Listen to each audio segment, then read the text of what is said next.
प्रत्येक घर उजळू दे, कधी न हो अंधार, घराघरात साजरा होऊ दे आनंद, घराघरात होऊ दिवाळी, प्रत्येक घरात राहो सदैव लक्ष्मी, प्रत्येक संध्याकाळ हो सोनेरी आणि सुगंधित हो प्रत्येक सकाळ।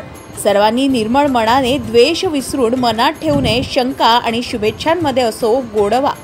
आर्णी तालुक्यातील सर्व शेतकरी, व्यापारी, अडते व कामगार बांधवांना दीपावलीच्या हार्दिक शुभेच्छा। शुभेच्छुक समस्त संचालक मंडळ तथा कर्मचारी वृंद, कृषी उत्पन्न बाजार समिती आर्णी।